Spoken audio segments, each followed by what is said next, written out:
Hello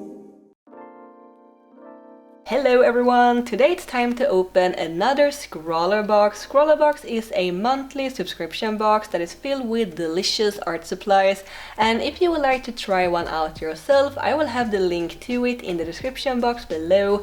And I also like to mention that I've actually skipped 2 boxes and I jumped straight to this one, and you will soon understand why. Or I guess you already know because of the title of this video and the very dark and spooky tissue paper. I know I'm gonna say this totally wrong, so please forgive me, but Damian Rosansky is this box featured artist. Then we have some paper sheets to draw on. And I'm really loving this dark theme. It really gets you into this spooky Halloween and Inktober mood, because as you may have figured out, this box is Inktober themed, and I love that they have even made new designs for the sticker and the supply card just for this box. And I don't know if this is new, you can barely see it, but they have also started to include the retail prices of the materials, so that's neat. So let's just take a quick look at the art supplies. First we have the Zebra Zarza Porous pen. Next is the Derwent graphic line marker, and I think I have one of these already, but in a sepia color. Next up is the Sakura Pigma Bb with a lovely thick brush nib. Then we have the art Line Stix, and I actually have a couple of these already in different colors from a previous ScrawlrBox, and they are really cool in the way that it looks like Legos and you can attach them to each other or to itself. Next is the Edding 2200C, a permanent marker with a chisel nib. Then we have another permanent marker pen, but with a finer bullet nib, and it's called Centropen 4606M. Then lastly is the Pentel color brush, which I already have 2 of, and it has a real bristle tip, which I love. I really like the organic lines that you can get from it.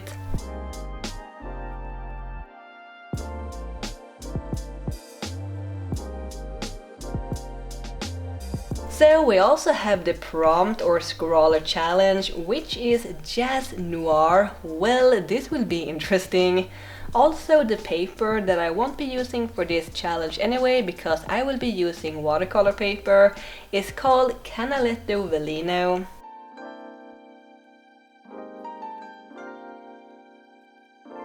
I think it was fun to see how much variation you can get from black pens only. Black is not just one color, it can have a warmer tone or a cooler tone, and it can be more translucent or more solid, so I think it was nice to get such a wide range of pens to test out. However, I wasn't super thrilled or excited about the permanent ones, the Edding and the Centropen. To me it felt more like stationery supplies than art pens. And then I also tried to add some water to the ink to see which one of them that were waterproof and which one that would dissolve. And here you can more clearly see the different color tones of the ink, all from cooler blue to a more neutral gray to a warmer purpley brown.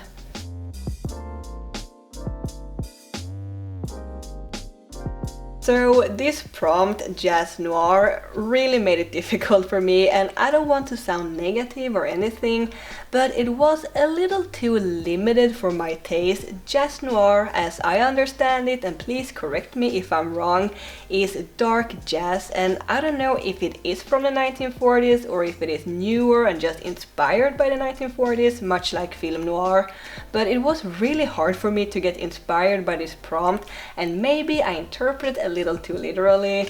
But enough whining, let's talk about what I'm doing here. So I was thinking back and forth about what I wanted to draw, and at first I kinda just wanted to draw this woman with a 1940s fashion hairdo and everything like that, but it wasn't really working for me.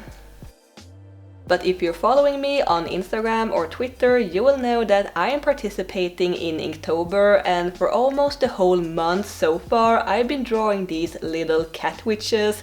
I've been using both the official but also an old 31 Days of Witches prompt list, so I figured I might as well just draw a little cat witch for this challenge or prompt too. So if you're curious about my other Inktober pieces, please go check out my Instagram or Twitter. Also, I am so sorry if my head bounces in and out of frame all the time. I need to almost put my nose on the paper when drawing tiny details. It somehow helps me to make more steady lines for some reason. Anyways, I used the more waterproof pens to first lay down the line work because I will be adding some ink washes to it later, so I don't want the lines to smudge and smear. So I like to first go over the lines one time with a finer pen, and for this I used the Derwent graphic liner, and then I filled in most of the lines again with a Sakura Pigma Bb brush pen. And it may seem a little bit tedious to go over the lines multiple times, and yes it is, but it is just something I like to do sometimes when using a brush pen like this, since I get a more clear line to follow, which gives me more control so I don't go too far out from the lines, if that makes any sense at all. I'm using some supplies that are not included in this box, like the masking fluid pen and a white gel pen, but I think that both are from previous ScrawlrBoxes anyway. So for the background I'm using the Line Stix pen, you know, the Lego pen, and I noticed that when I added water to it before, it dissolved beautifully and these bluish and purplish colors started to show up in the ink. So I thought it would be perfect for the starry background, and I really love how it turned out with all the different colors. And I'm using my Moleskine watercolor sketchbook, and I'm using it for all my Inktober pieces. I really like it because you can use both sides of the pages to paint on, and the paper is really thick and sturdy. So if you're painting on one side, it won't show through on the other side. I took a mixing palette and I scribbled with the Stabilo pen and the Pentel color brush in it to create these little pools of ink, and then I just added some water to it to make the ink washes. I wanted to take advantage of the different color tones of the ink that I mentioned before. The Stabilo has a warmer grayer tone and the Pentel has a cooler darker tone, and I think this is a really great way to create ink washes yourself if you don't have access to real liquid ink. You can just scribble with a water-soluble pen on a piece of plastic and then just add some water to it.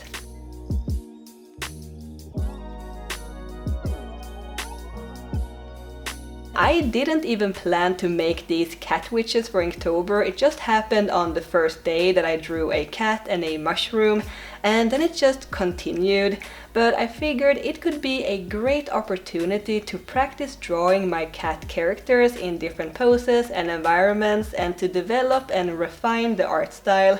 But it is also kind of a disadvantage because I spend way too much time on drawing them, because I like to draw all the tiny details and it is just fun, so it sometimes keeps me up way too late in the evening. So this whole process was kind of a roller coaster. At first I was totally uninspired by the prompt and it just made me annoyed. But when I decided on what to draw and I started to work on the painting, I had a lot of fun and I love how this piece turned out. One of my favorite details is actually the microphone stand. I think it added to the whole witch theme. And I didn't even use the permanent markers at all, mainly because I didn't want them to bleed through the page, but I think I used all the other pens. My favorites were definitely the Sakura Pigma Bb brush pen and the Lego Line Stix that I used for the background. I could definitely use this pen to create interesting ink washes. It did, however, bleed in under the masking fluid, which I didn't love, but I think I can work around that somehow. Maybe I don't have to scribble with a pen nib directly on the masking fluid. But anyways, I hope you liked this drawing and this video. Thank you so much for watching, and thanks ScrawlrBox for sending me this to play with. Don't forget to check out the link below if you would like to subscribe to the box yourself, and don't forget to subscribe to my channel while you're at it, and click on the little bell to get notified every time I post new art and videos, and I will see you next time. Keep drawing, my happy cats. Bye!